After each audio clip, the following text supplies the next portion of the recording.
নমস্কার বন্ধুরা, শুক্লাদি কিচেনে স্বাগত। আজকের রেসিপি হলো চিকেন ভর্তা। প্রথমে আমি কতগুলো বোনলেস চিকেন নিয়েছি। এখন আমি চিকেনগুলোকে সিদ্ধ করে নেব। প্যানের মধ্যে জল দিয়ে চিকেনগুলোকে আমি নুন দিয়ে সিদ্ধ করে নিচ্ছি। 15 মিনিট সিদ্ধ করার পর আমি এখন চিকেনগুলোকে তুলে নিচ্ছি। এই চিকেনের সিদ্ধ করার জলটা আমি এখন রেখে দেব, পরে আমি রান্নায় ব্যবহার করব। চিকেনগুলোকে ঠান্ডা হয়ে গেলে চিকেনগুলোকে আস্তে আস্তে ছাড়িয়ে নিয়েছি। তার রান্নার আগে আর একটা মশলা বানিয়ে নিয়েছি। কাজু বাদাম আর চালমগজ আমি মিক্সিং জারে বেটে নেব। আর প্যানের মধ্যে তেল দিয়ে দুটো বড় বড় পেঁয়াজ আমি মিক্সিং জারে বেটে নিয়েছি, সেটা দিয়ে দিলাম তেলের মধ্যে। আর দিয়ে দিলাম তার সঙ্গে আদা রসুন বাটা আর তার সঙ্গে কাঁচা লঙ্কা বাটা।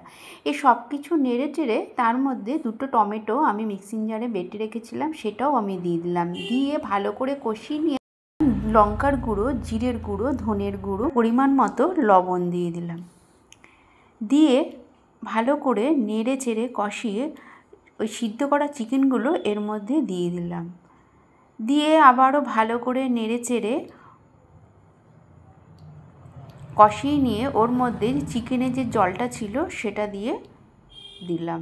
আর তার মধ্যে দিলাম পরিমাণ মতো হলুদ আর সামান্য পরিমাণে একটু চিনি দিয়ে 10 মিনিটের জন্য ঢেকে দিলাম। 10 মিনিট পর ঢাকনাটা তুলে নিলাম। দিয়ে কাজু বাদাম আর চালমগজটা যে বেটে রেখেছিলাম ওর মধ্যে দিয়ে দিলাম।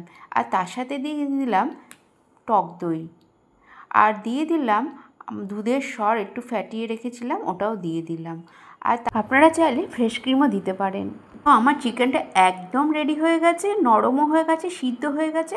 একটা আগে থেকে ডিম সিদ্ধ করে রেখেছিলাম, সেটা আমি কেটে কেটে এর মধ্যে দিয়ে দিলাম। এবার আমি ওপর দিয়ে কেশরি পাতা আর মাখন দিয়ে দেব। এবার আমি নামিয়ে সার্ভ করে নেব। এইরকম চিকেন ভর্তা দিয়ে রুটি, লুচি সাথে খেতে কিন্তু দারুণ লাগে। ভিডিওটি ভালো লাগলে একটা লাইক, শেয়ার ও কমেন্ট করবেন, একটা সাবস্ক্রাইব করবেন। তাহলে আজকের মতো আসি, নেক্সট ভিডিওতে আবার দেখা হবে। টাটা।